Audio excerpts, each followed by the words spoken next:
Abre a sua Bíblia, 2 Coríntios, capítulo 4. Vocês meditaram em Eclesiastes a semana toda? 1, 2 e 3? Agora continue meditando em todo o livro, né, povo abençoado? Em todo o livro de Eclesiastes. Só esses 3 primeiros capítulos ensinam muita coisa, né? Uma das mensagens mais fortes em Eclesiastes é que tudo que nós fazemos debaixo do céu é um trabalho que Deus nos dá. Ainda que seja aflição, ainda que seja só vaidade, é o trabalho que Deus nos dá para nos exercitar. Tudo que o homem, todo o trabalho que Deus dá ao homem para se fazer debaixo do céu, para o exercitar. Como assim Deus nos exercitar?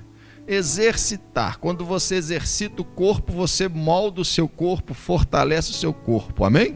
Então, Deus está exercitando. A intenção, o objetivo do Senhor em tudo que Ele nos permite ter, fazer, tudo que Ele permite acontecer, permite que eu, você venhamos a viver, é para nos exercitar. Exercitar o nosso homem espiritual, filho. Porque o homem natural ele tem que morrer, ele tem que estar subjugado, porque carne e sangue não herdará o reino de Deus. Vivendo como homens naturais, jamais vamos herdar o reino de Deus. Então tudo que acontece debaixo do céu é Deus nos exercitando para quebrar a nossa carne, o homem natural, quebrar o nosso eu, o nosso ego, e nos fortalecer no espírito. Nos fortalecer no espírito, nos tornando pessoas, homens e mulheres verdadeiramente espirituais, porque só assim vamos entender a mensagem de Deus. Porque as coisas espirituais que vêm de Deus, pois nosso Deus é espírito, elas só vão ser discernidas de forma espiritual. Como homem natural, você vai discernir tudo que Deus tem para você. Todo ensinamento, toda direção, você vai entender o porquê de tudo. Mas como homem natural, nós só vamos errar, tornar os nossos dias mais difíceis e dificilmente, ou seja, de forma alguma entraremos no céu, porque carne e sangue não herda do reino de Deus. Mas como homens espirituais, que é o que Deus quer formar em nós, nos forjar, nós vamos tornar os nossos dias mais fáceis, mais simples, e vamos caminhar na direção certa, vamos caminhar rumo à vida eterna, e um dia nós vamos entrar no céu. Amém? E hoje nós vamos aprender um pouco mais. Veja aí 2 Coríntios 4, versículo 8. Em tudo somos atribulados. A gente ouve muito, né? As pessoas dizer, nós mesmos falamos, eu falo, mas tudo é mais difícil para o crente, né? Tudo para o crente é dificultoso. Ninguém facilita as coisas para o crente, não facilita, filho. O mundo jaz no maligno, Jesus deixou bem claro. Jesus falou, o mundo vos odeia, porque antes me odiou. O mundo odeia a minha igreja, o mundo odeia aqueles que de mim renasceram, porque eles me odeiam. Então o mundo que jaz no maligno, vai trabalhar para o maligno para dificultar o nosso dia a dia, igreja. Para dificultar as nossas vidas. E em tudo tem tribulação, sim ou não? É verdade, igreja. Em tudo tem que ter uma tribulaçãozinha, vamos dizer assim, né? Em tudo somos o quê? Atribulados, mas não angustiados. Está vendo por que o homem espiritual precisa estar dominando? Reinando em nós e não o homem natural? Porque com todas as tribulações, dificuldades que a vida apresenta, que Deus permite, que Deus manda, com toda a luta, com toda a dificuldade, com todo empenho, seja lá o que estiver acontecendo, nós não ficamos angustiados. Diga glória a Deus. Não tem angústia. Nós lidamos de forma correta. Nós lidaremos pela fé, lidaremos crendo, não é verdade? Em tudo somos atribulados, mas não angustiados, perplexos. Às vezes a tribulação é tão grande, vem tão de repente, de onde você não espera, que você fica perplexo, né? Não esperava por isso. Não imaginava que isso fosse acontecer. Eu pensei que fosse ser dessa forma agora. Não é? Eu pensei, eu estou perplexo. Não esperava. Mas não estou desanimado. Vou continuar perseverando. Ficamos perplexos em meio a muitas tribulações, em meio a muitas coisas, mas não desanimamos, porque nós somos homens e mulheres espirituais. Nós temos o entendimento certo, nós sabemos que faz parte da nossa preparação, que Deus é conosco. Perplexo, houve um contratempo, mas não vamos desanimar, porque o que planta colhe. Não é isso que a Bíblia fala? O que bate se abre. O que pede, recebe. Houve um contratempo e esse golpe foi forte, mas não desanimo. O diabo quer que eu desanime. O diabo quer que essa tribulação que me trouxe perplexidade seja motivo para eu desanimar. Mas eu sei que o meu Deus permitiu para me moldar e me fortalecer ainda mais. Diga glória a Deus. Assim pensa o homem espiritual. E é isso que Deus está operando e trabalhando em nós, em tudo que se faz debaixo do céu. Deus está preocupado em nos fazer verdadeiramente homens e mulheres espirituais de Cristo, de Deus. Essa é a preocupação do Senhor. Para isso Deus tem trabalhado. Amém? Perplexos, mas não desanimados. Perseguidos, é muita perseguição. Pastor, eu sou perseguido pelo chefe, pelo encarregado. Eu sou perseguido quando eu entro numa loja, ninguém me atende direito. É desse jeito, filho. Perseguido, perseguição de todo lado, tem sempre alguém querendo me prejudicar de alguma forma, mas não estamos desamparados. Uma coisa é ser perseguido e não ter amparo, como aqueles que não conhecem a Deus, mas nós somos de Deus, diga glória a Deus. Nós somos de Cristo, então somos espirituais o suficiente para saber que estamos perseguidos, somos perseguidos de diversas formas, mas não estamos desamparados. Nós temos o amparo do Senhor, que nos livrará de todo inimigo. O Deus que prometeu para Josué, a mesma promessa é para mim e para você: nenhum inimigo se susterá diante de ti. Diga glória a Deus. São muita adversidade, muito inimigo, mas Deus vai sempre nos amparar. Abatido, às vezes a gente fica abatido na igreja, tem coisa que nos abate, sim ou não? Mas não destruído. Eu estou abatido, mas não estou desanimado. Eu estou abatido, o golpe foi grande, pensei que ia dar, não deu, mas não desisti, porque eu não estou destruído. Eu vivo, eu respiro. Deus me deu mais um dia. As promessas de Deus continuam valendo na minha vida, então o inimigo não me destruiu. Me abateu o que aconteceu, mas não estou destruído. Quem está entendendo, diga graças a Deus. É por isso que temos que nos tornar espirituais, igreja. Por isso que temos que fortalecer o Espírito.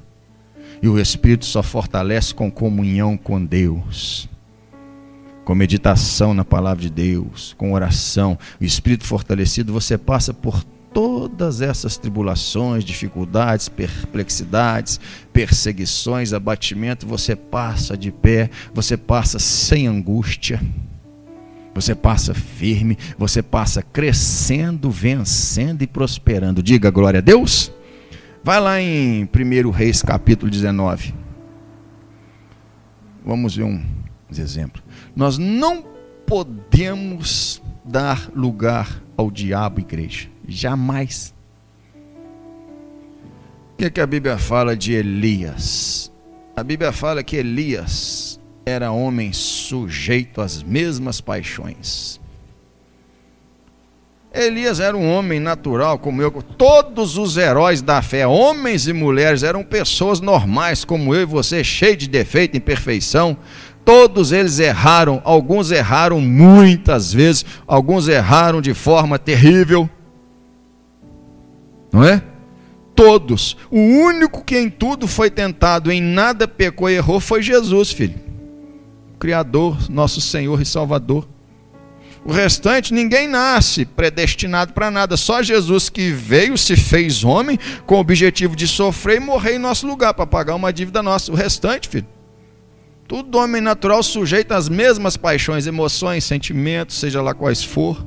Por isso que temos que nos fortalecer espiritualmente. E Elias foi chamado. E a Bíblia fala que era um homem sujeito às mesmas paixões, mas quando orou, ficou 3 anos e meio sem chover. E depois orou de novo e voltou a chover sobre a terra. Está vendo a oração de Elias? Orou e fez descer fogo do céu. Matou os profetas de Baal, os profetas da deusa Azerá.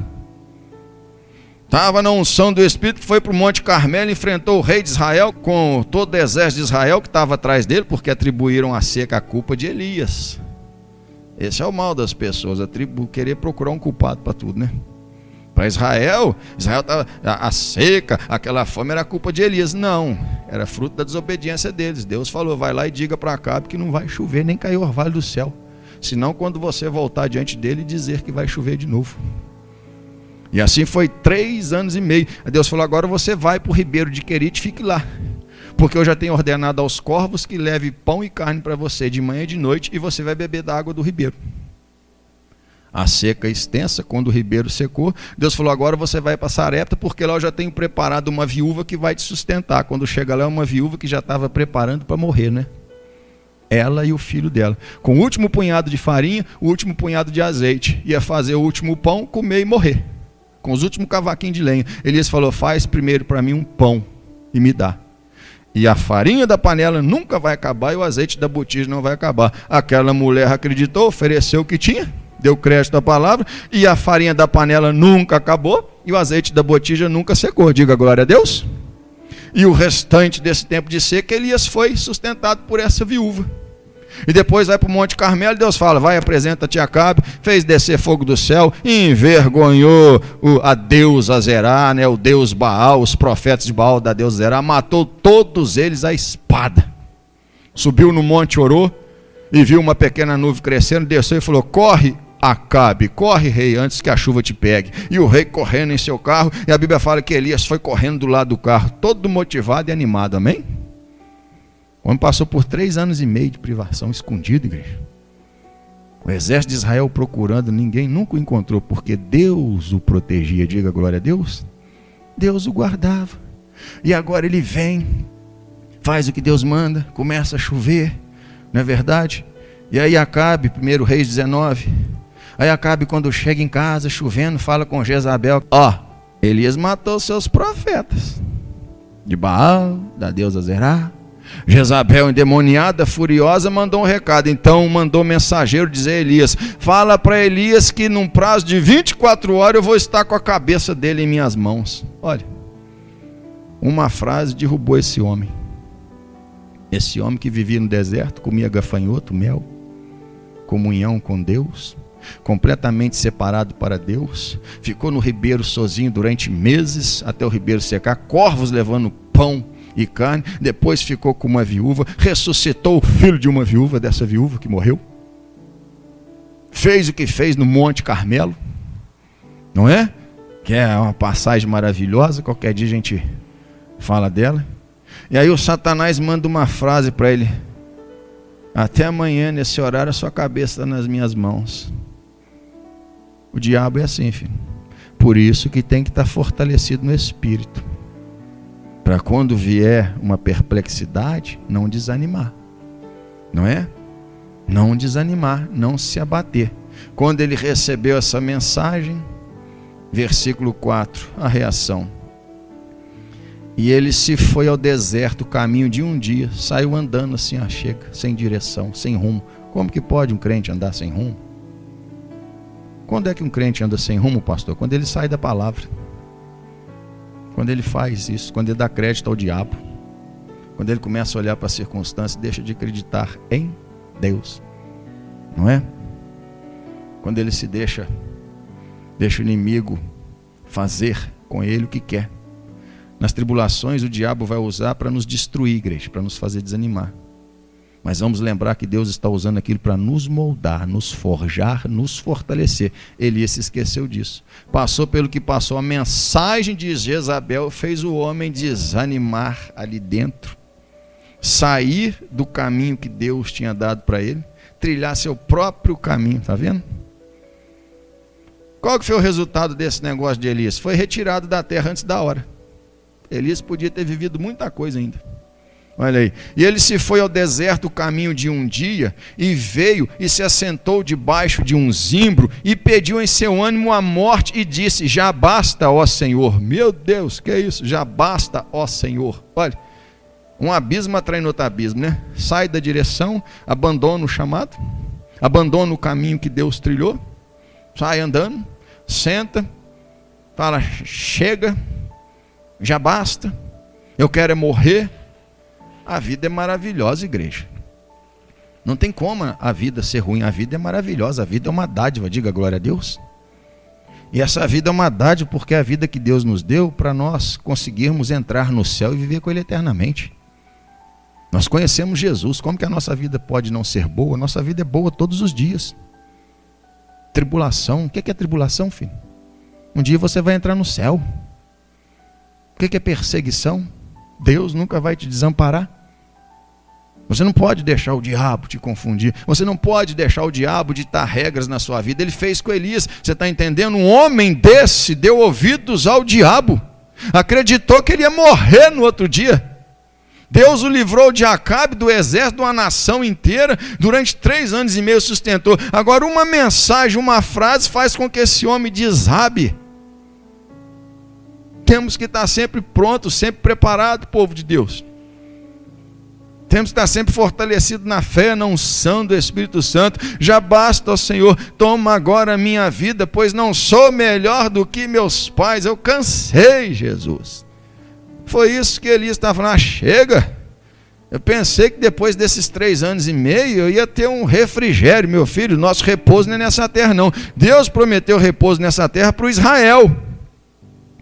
O Israel, nação que ele separou, Canaã, não entraram no repouso até hoje, está lá em Hebreus, perderam o repouso. O nosso repouso não é aqui não, aqui somos peregrinos, o nosso repouso é no céu, repouso é só no céu, filho. E aqui nós temos que trabalhar e trabalhar pela fé para entrarmos nesse repouso que Deus nos oferece, que é a salvação, que é a vida eterna. E aí depois disso, o que é que Deus fala com ele? Tá bom, Elias. Unge Azael, rei da Síria, Jeú, rei de Israel, e Eliseu, filho de Safate, você vai ungir profeta em seu lugar. Olha, está vendo, Elias? Foi retirado da terra de forma prematura, porque deu crédito ao diabo. Não dá crédito ao diabo, filho. Dá crédito à palavra de Deus. E aí podia ter feito muita mais coisa, né? Podia ter servido a Deus com muitos outros reis que viriam pela frente. Mas ele falou: já basta, Senhor. A gente tem que ter um cuidado com esse negócio de falar já basta, né? Eu estou cansado. Uma hora Deus resolve dar descanso. Elias podia ter ficado mais tempo, feito mais coisa, ter tido um currículo muito maior, e poderia não ter isso no currículo dele. Um homem que desanimou, pediu a morte e falou para Deus: chega, Senhor. Isso é coisa séria, de falar para Deus que já basta. Criatura falar para o Criador que já basta. Está vendo por que a gente tem que estar afiado no Espírito? Porque senão o diabo planta essas coisinhas e a gente fala, isso aí complica os nossos dias, complica a nossa vida, igreja. São essas coisas desse tipo que tornam os nossos dias difíceis, que faz com que perdamos sonhos e projetos. Tem coisa que é definitiva, filho, que a gente perde. Então por isso que a gente tem que estar firmado na fé. Elias não era especial. Elias não nasceu com brilho, uma estrela especial, não. Mas fez coisa poderosa pela mão do Senhor. Mas e por causa de uma única frase de efeito do cão, ele esqueceu todas as promessas do Senhor e entrou nessa de querer morrer, de que já basta. Eu achei que a partir de agora seria diferente. Vai lá em João capítulo 1. Nós somos falhos, igreja. Nós falhamos. Nós somos falhos. Nós temos um homem natural que quer assumir o comando a todo momento, filho. Mas temos um homem espiritual sendo formado e forjado em nós. Então nós temos que alimentar esse homem espiritual. Como que se alimenta esse homem espiritual? Vida com Deus, meditação, comunhão, oração, louvor, adoração, congregando. E aí esse homem espiritual fica forte e mantém o homem natural ali, ó, subjugado. Porque qualquer fôlegozinho que a gente deixar esse homem natural tomar, sair dali das águas onde ele foi submergido e falar qualquer coisa, já nos complica, filho. Já nos complica, já torna os nossos dias mais difíceis. Nós somos fracos, somos falhos. Por isso que temos que estar sempre nos fortalecendo no poder de Cristo, na unção do Espírito Santo. João capítulo 1. Nós erramos. Então nós precisamos estar sempre em sintonia com Deus. João Batista veio no espírito de Elias. João Batista tinha o mesmo perfil que Elias tinha o mesmo temperamento que Elias tinha. Deus usa profetas de diversos temperamentos, não é? Nós temos Jeremias, chorão, não é? Agora nós temos Elias e João Batista, um espírito diferente. João Batista, Jesus falou: dos nascidos de mulher ninguém é maior do que João Batista. João Batista recebeu o mandamento do pai de batizar. Ele falou: e você vai batizar meu filho. E você vai saber que é ele, porque quando ele vier até você, o Espírito Santo, o meu Espírito, vai repousar sobre ele. Olha a experiência que João Batista passou. João Batista, um homem natural, sujeito às mesmas paixões, às mesmas fraquezas, aos mesmos ataques do inimigo, como Elias, como todos os heróis da fé, como eu e como você. É para isso que Deus está nos preparando, filho, para as investidas que Ele dá. Nós sabermos resistir e permanecer focado na promessa e não dar crédito na mensagem dele. Qual foi a mensagem que ele mandou para Elias? Amanhã você está morto. Elias acreditou. Abatidos, mas não destruídos. Não. Abatido, muitas coisas, mas não, o inimigo nunca vai nos destruir. Elias se esqueceu disso, achou que o inimigo iria destruir. Versículo 26. Ele estava perguntando: João, é você o Cristo ou não é? Estava achando que João era o Cristo. João respondeu-lhes dizendo: eu batizo com água, mas no meio de vós está um a quem vós não conheceis. Jesus já estava no meio deles há 30 anos. O Cristo já estava vivendo no meio deles há 30 anos. E eles sequer conseguiram ver Jesus ali. Ó. Uma nação cega. Cegada pelo Pai por causa da dureza do seu coração. O Criador estava ali crescendo como homem. É uma coisa maravilhosa. Andando em Jerusalém, andando na Judéia. Falando com eles, e eles procurando o Cristo. Não conseguiram ver. Por quê? Falta de espiritualidade, filho. Porque se eles fossem pessoas espirituais, tivessem comunhão com Deus, eles iam olhar para Jesus e o Espírito Santo ia testificar no coração: esse é o Cristo. Eu não sou. Ele já está no meio de vocês há 30 anos. Jesus começou a pregar com 30 anos. E até hoje vocês não o conhecem. E não conheceram nem depois que ele se apresentou como Salvador e começou a fazer os sinais que fez. Este é aquele que vem após mim. Ele vem depois de mim, mas ele é antes de mim. Ele sempre existiu, não é? Que foi antes de mim, do qual não sou digno. Olha só, não sou digno nem de desatar as correias das sandálias dele. Em outro evangelho, quando Jesus vem para batizar, João Batista fala: não, Senhor, de jeito nenhum, eu que careço ser batizado pelo Senhor. Jesus fala: basta, é necessário que se cumpra toda justiça. Jesus batizou, filho. Estava como homem, vivendo como homem. Então ele tinha que fazer tudo que Deus ordenou que o homem fizesse, sim ou não?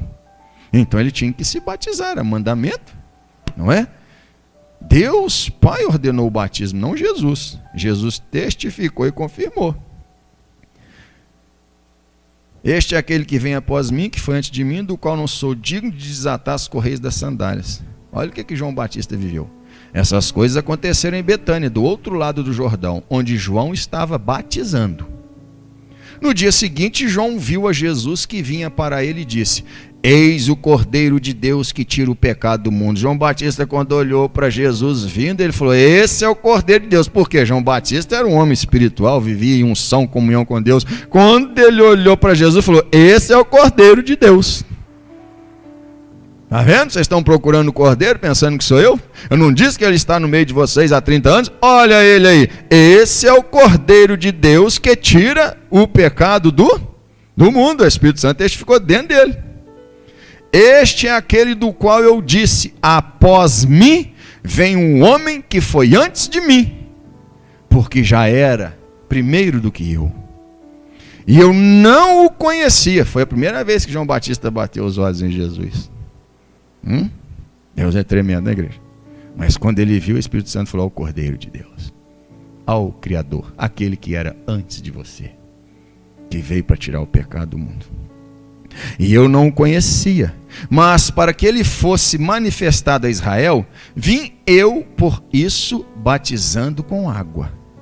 E João testificou dizendo: eu vi o Espírito descer do céu como uma pomba e repousar sobre ele. Olha, igreja, eu me recuso a acreditar, eu nunca acreditei desse jeito, que o Espírito Santo assumiu uma forma de pomba. Eu não creio desse jeito. O Espírito Santo virando uma pombinha, fica... Não sei, eu não creio. Tá? Eu não creio. A Bíblia fala: eu vi o Espírito Santo descer sobre ele como uma pomba. A pomba é o animal mais simples e humilde que tem, mais indefeso, mais manso que tem. Por isso que Jesus fala: seja humilde como uma pomba, mas também seja prudente como uma serpente. Então eu vi o Espírito. O Espírito Santo é a terceira pessoa da Trindade. Ele tem uma forma, assim como Deus é Espírito, tem forma. Deus é Espírito e nós somos feitos em imagem e semelhança dele. O Espírito Santo desceu mansamente como uma pomba e repousou sobre o Senhor Jesus. O Espírito Santo. João viu a forma do Espírito Santo. Moisés viu Deus pelas costas. Moisés viu Deus no meio da nuvem. Não viu claramente como é Deus, assim como eu penso que João não viu claramente, não viu o rosto, não viu nada do Espírito Santo, mas viu ele sobre Jesus. Não uma pomba. Não. Eu vi o Espírito descer do céu como uma pomba. Desceu, parou. Repousar sobre ele. Parou sobre ele. E depois a voz do Pai fala em si mesmo: esse é meu filho amado em quem eu tenho prazer. Olha o que João Batista viveu. Batizando o Deus Filho, o Espírito Santo ali sobre ele, visível para João Batista, e ouviu a voz do Pai: esse é meu filho amado em quem eu tenho prazer. E eu não o conhecia, mas o que me mandou batizar com água, esse me disse. De quem que é o mandamento do batismo? Do Deus Pai. Batismo, mandamento. Sem batismo, sem salvação, filho, não adianta. Últimas palavras de Jesus ainda, né? Na terra, ressurreto, depois que ressuscitou e permaneceu 40 dias dando últimas instruções aos apóstolos e seus discípulos. As últimas palavras: ide por todo o mundo e pregar o evangelho a toda criatura. Quem crer e for batizado será salvo, mas quem não crer já está condenado. A incredulidade já coloca a pessoa debaixo de condenação instantaneamente. Eu não o conhecia, mas o que me mandou batizar com água, esse me disse: sobre aquele que vires descer o Espírito e sobre ele repousar, esse é o que batiza com o Espírito Santo. E eu vi e tenho testificado que este é o Filho de Deus. Então, João Batista viveu o plano de Deus, o propósito de Deus. Vamos dizer assim, esse foi o ponto culminante do ministério de João Batista. Batizar Jesus, ver o Espírito Santo e ouvir a voz do Pai e dar testemunho: esse é o Cristo, esse é o Cordeiro de Deus que tira os pecados do mundo. Eu vi e tenho testificado que este é o Filho de Deus. Amém? Diga graças a Deus. Vai lá em Mateus capítulo 11. Nós temos visto e ouvido Deus através da palavra dele. Nós já temos mais do que o suficiente, nós já temos o suficiente para perseverarmos na sã doutrina e um dia entrarmos no céu. A Bíblia que Deus nos deu é o suficiente para sermos salvos, para conhecê-lo, para vivermos com Ele, em comunhão com Ele, para vivermos com prudência nessa vida. A Bíblia fala que se tudo que Jesus fez, Jesus em seu ministério em 3 anos e meio, fosse ser escrito, os livros não caberiam na terra. Aqui está só uma fagulha do que Jesus fez, do que Deus fez, um Deus eterno, Pai da eternidade, mas é o suficiente para nós sermos salvos. Tá bom? Aqui tem o suficiente. João Batista passou por toda essa experiência, igreja. Toda essa experiência. Viu coisa tremenda. Mateus 11, versículo 2. E aí João Batista é preso. Está vendo? Olha a tribulação que veio sobre João Batista. Por que João Batista foi preso? Por pregar a verdade, por ter coragem de denunciar o pecado. Não só de Israel. Ele já estava provocando os judeus porque os chamava de raça de víboras. Quem vos ensinou a fugir da ira futura? E aí passa Herodes com Herodíase, né? Herodíase era mulher do irmão dele, de Filipe. Ela largou Filipe para casar com Herodes, não podia.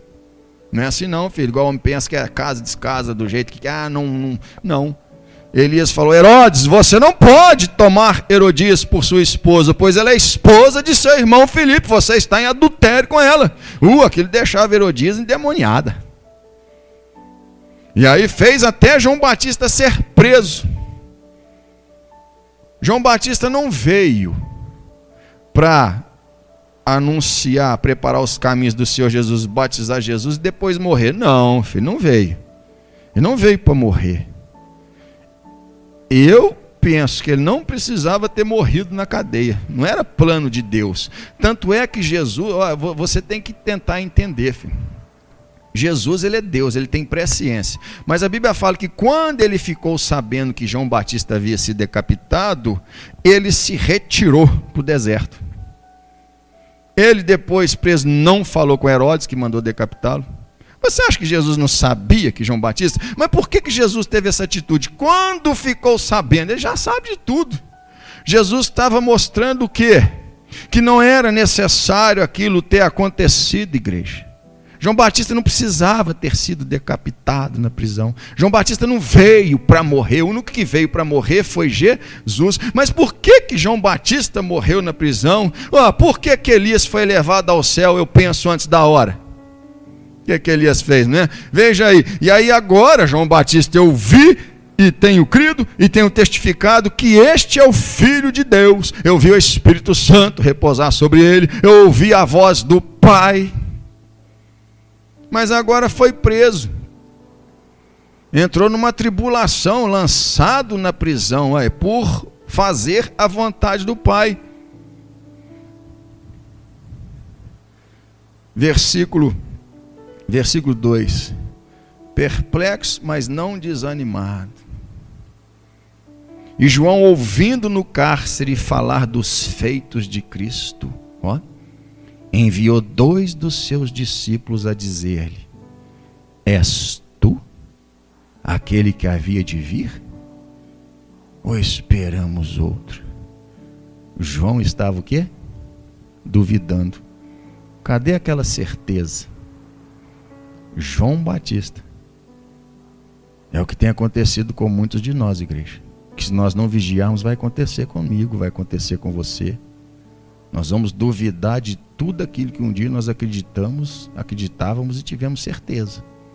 Eu vi e tenho crido que este é o Filho de Deus. Mas agora, porque entrou em um processo de angústia, de privação, de dor, de sofrimento e tribulação, já não tem mais certeza se Jesus é Jesus?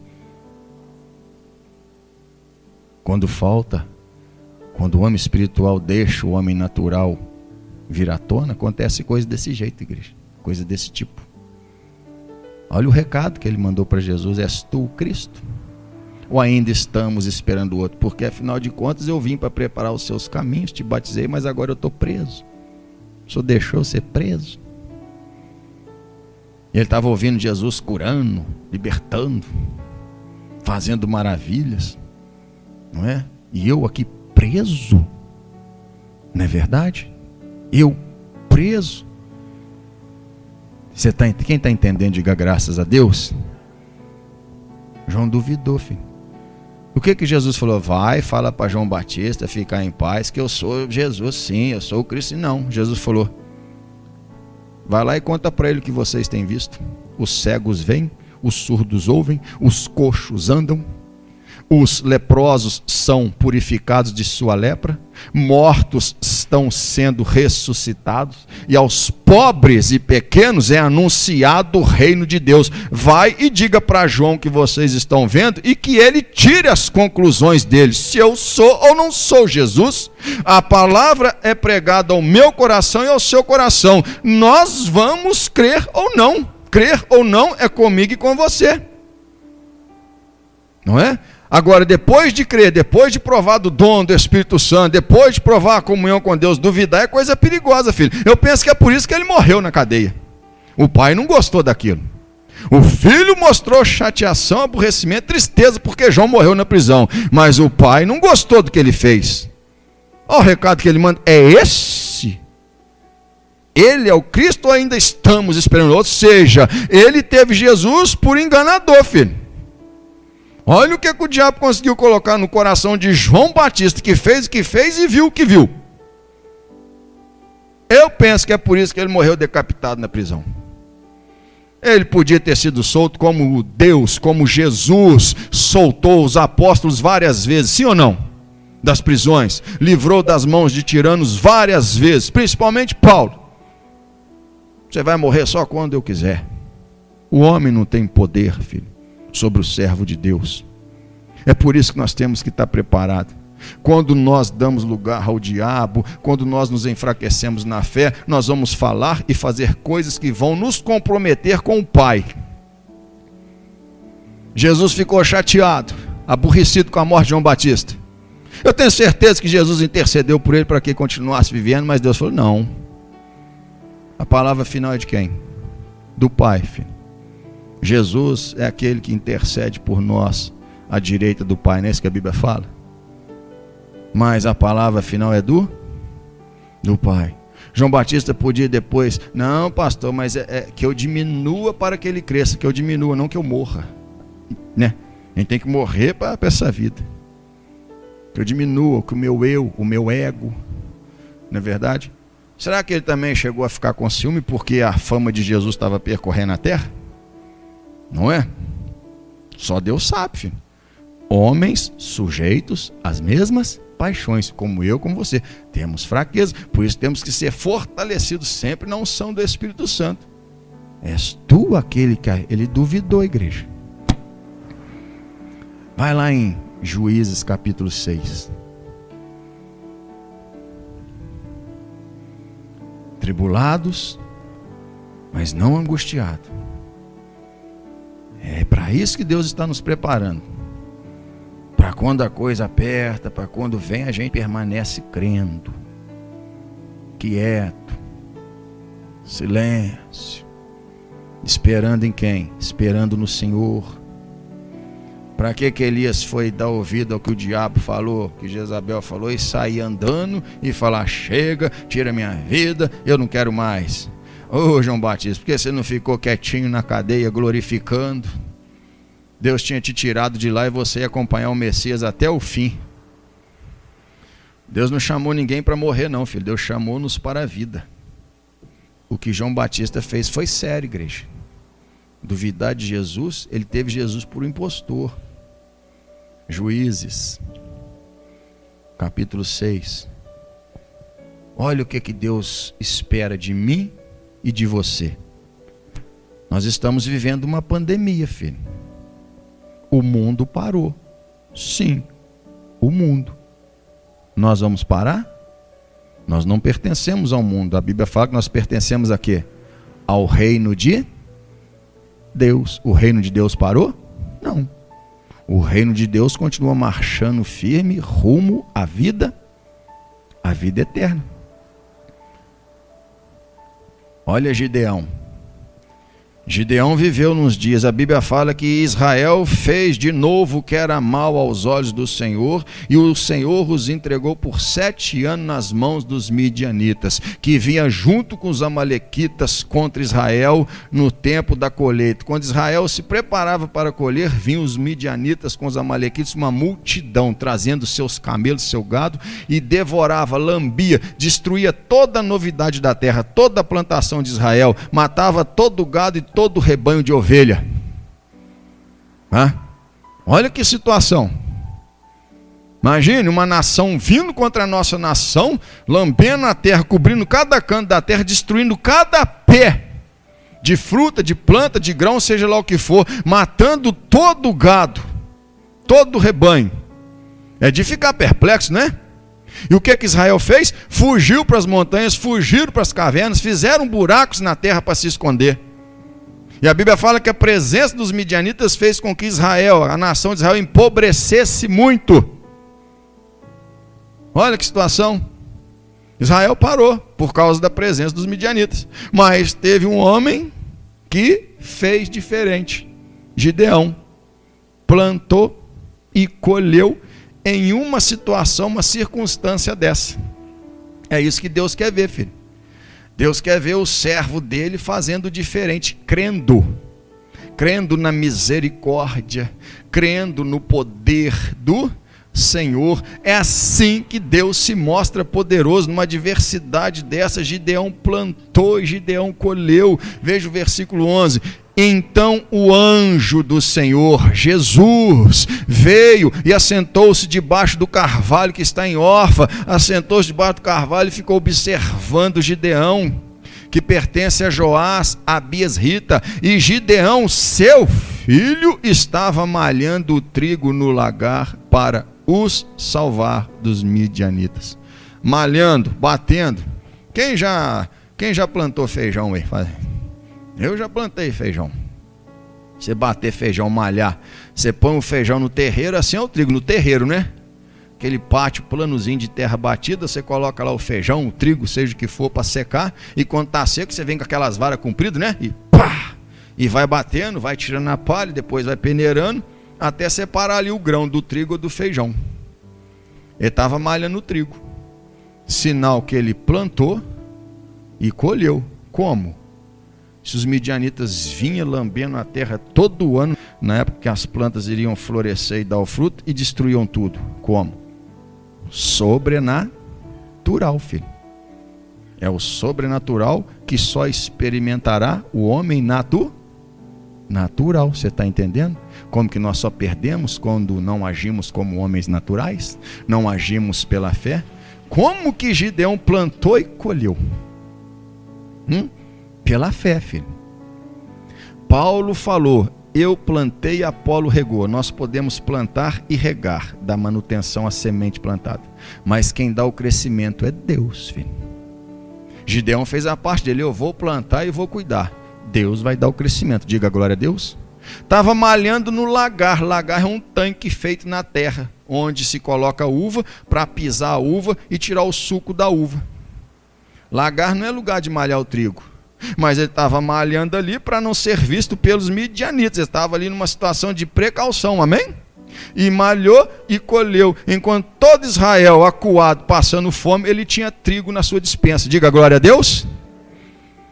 Então o anjo do Senhor lhe apareceu e lhe disse: o Senhor é contigo, varão valoroso. Não era com o resto de Israel? O resto não quis fazer diferente.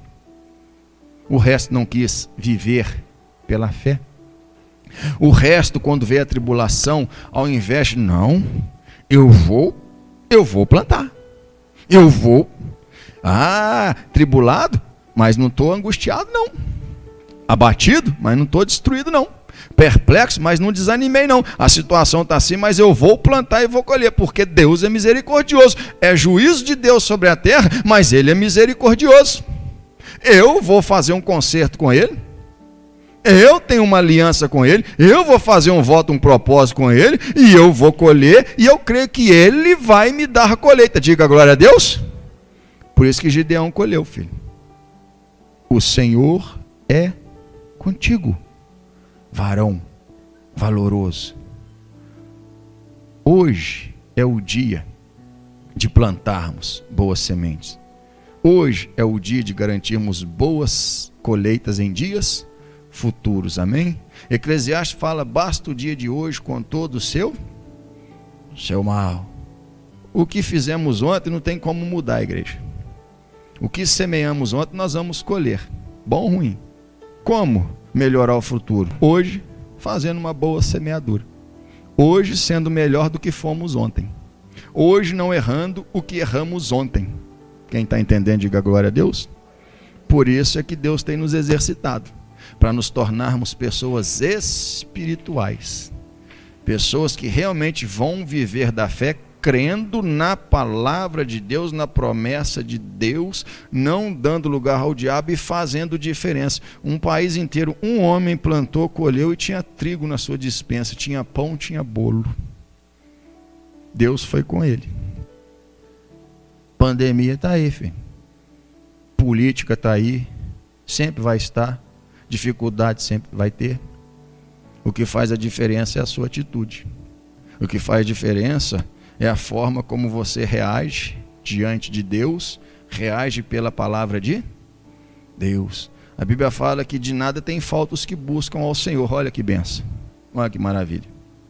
Independente da situação. Então creia, plante, colha, plante, regue, Deus vai dar crescimento. Não para de sonhar, filho. Se você parar de sonhar, se você abrir mão do seu sonho, como que ele vai tornar realidade? Continue sonhando, continue planejando, continue trabalhando pelos seus sonhos, pelos seus projetos, continue orando, continue batendo, porque a Bíblia continua dizendo que bate, a porta se abre. Continue buscando, porque a Bíblia continua dizendo que busca, encontra. Continue pedindo, porque a Bíblia continua falando que o que pede, recebe, independente da circunstância e situação. Você só precisa crer e esperar nele e agir da forma como Deus te ensinou nessa manhã. Amém? Diga graças a Deus. Dê um louvor de palmas ao Senhor nosso Deus. Amém? Glória a Deus.